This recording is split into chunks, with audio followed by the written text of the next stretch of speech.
요한복음 12장 오늘 본문의 말씀은 죽었던 나사로가 다시 살아난 사건과 매우 밀접한 연관성이 있습니다.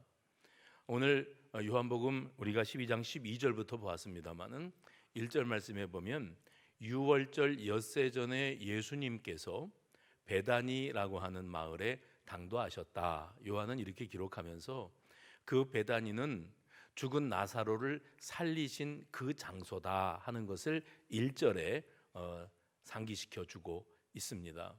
예수님께서 이제 예루살렘에 아주 가까운 베다니라고 하는 마을에 유월절 엿새 전에 들어오셨으면 당연히 예수님은 나사로의 집을 방문하셨고 그 집에 유하셨을 겁니다.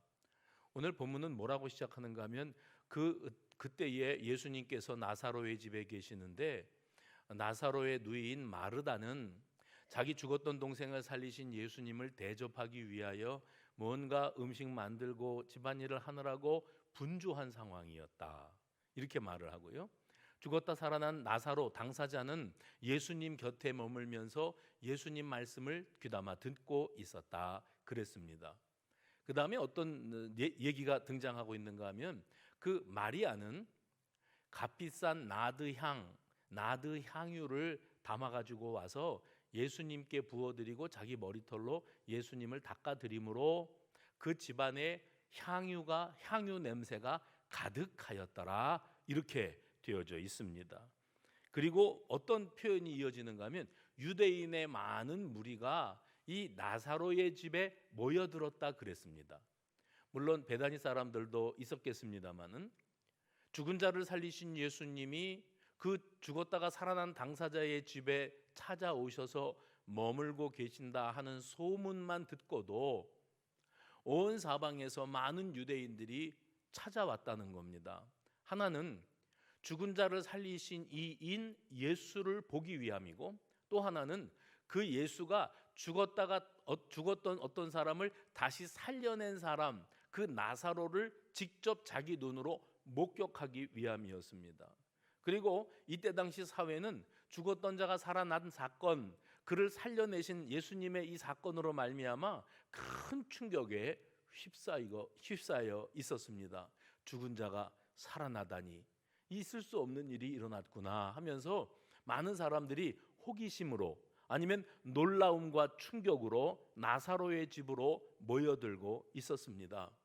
근데 이때 당시에 예수님을 보고 싶었고 나사로를 만나고 싶었던 사람들이 또 있었는데 대제사장들이었다 그랬어요.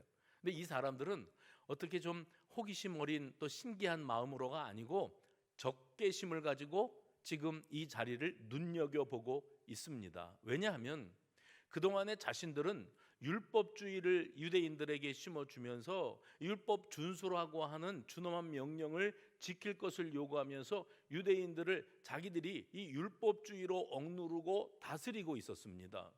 근데 예수님의 등장으로 말미암아 자기들이 그동안 가르쳤던 이 율법주의 신앙이 다 무효화되고 붕괴되는 것처럼 느꼈어요. 위기의식을 느낀 겁니다.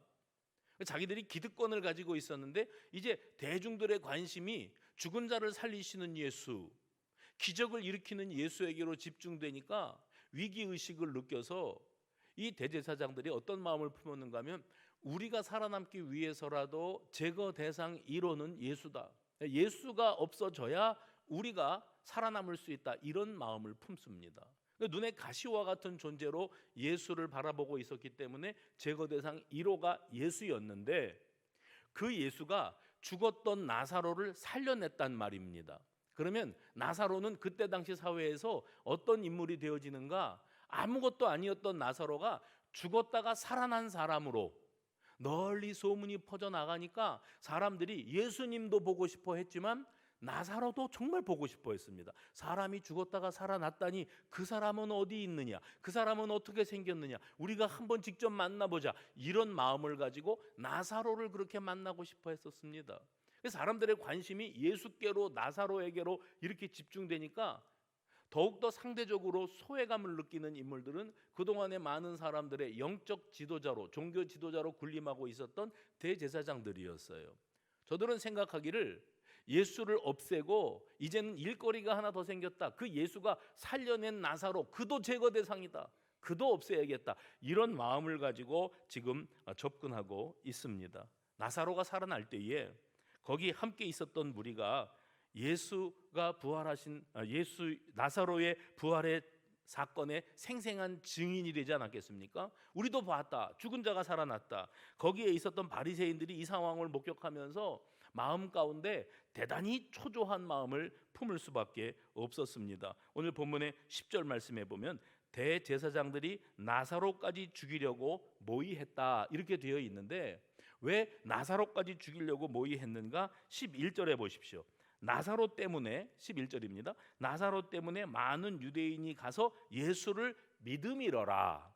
예수 때문에 골치 아픈데 나사로가 살아난 것 때문에 나사로를 통해서 그를 살리신 예수에게로 더 많은 사람들이 집중되는 겁니다.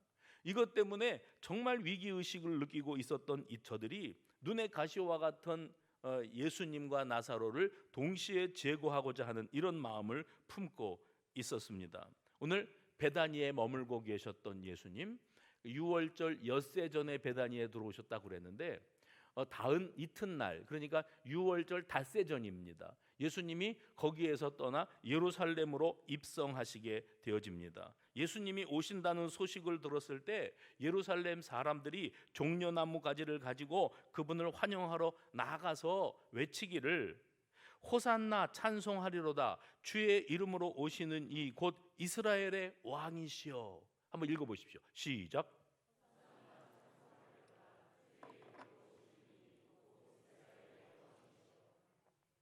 사복음서 그러면 마태, 마가, 누가, 요한이거든요. 근데 이 사복음서 가운데 마태, 마가, 누가는 오늘 예수님의 낙이 타고 예루살렘 성에 입성하시는 이 장면을 매우 디테일하게, 아주 상세하게 묘사했기 때문에 그 영화, 이 성화를 성경 영화를 만드는 사람들이 이 복음서를 기준으로 해가지고 이 장면들을 연출하는데 불편함이 없을 만한 다양한 재료들을 공급하고 있습니다. 마태, 마가, 누가. 근데 요한은 예수님의 예루살렘 성 입성에 관한 이 장면을 묘사할 때 뭔가 좀 다른 시각으로 바라보고 있어요. 근데 어떤 눈으로 바라보고 있는가를 우리가 좀 생각해 볼 필요가 있는데, 제가 말씀드렸죠.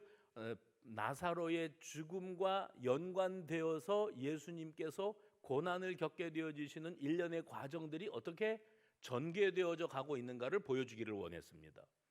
그래서 나사로를 다시 살리신 예수, 그 예수가 베다니에 들어오셔서 먼저 예루살렘 가시기 전에 베다니에 들어오셔서 그의 집에서 교제하시고 대접을 받으시는 이 장면과 많은 사람들이 그 죽었다 살아난 나사로와 그를 살리신 예수를 만나기 위해서 모여드는 장면, 요한이 이렇게 묘사합니다. 그러면서 이 장면을 매우 못마땅하게 바라보고 있는 바리새인들, 대제사장들, 율법주의자들의 그 시선을 이렇게 조명하면서 예수님께서 어떤 연유로 고난의 길에 들어서시게 되었고 어떻게 죽음의 길로 몰려가게 되었는지에 대해서 요한은 다른 복음서보다 좀 더 적극적으로 묘사하고자 하고 있는 것을 볼 수가 있습니다. 이게 이제 요한복음이 가지고 있는 특징입니다. 그리고 오늘 말씀의 제목이, 여러분 다시 한번 오늘 설교의 제목을 읽어보실까요? 한번 따라해 봅시다. 그 후에야 생각났더라.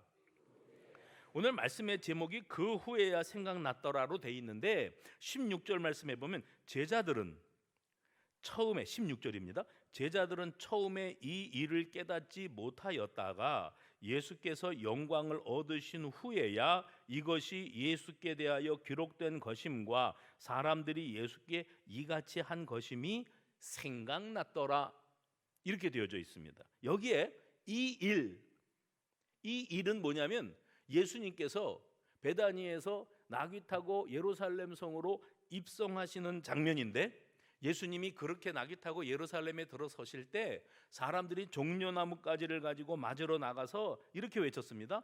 호산나 찬송하리로다. 주의 이름으로 오시는 이여 곧 이스라엘의 왕이시여.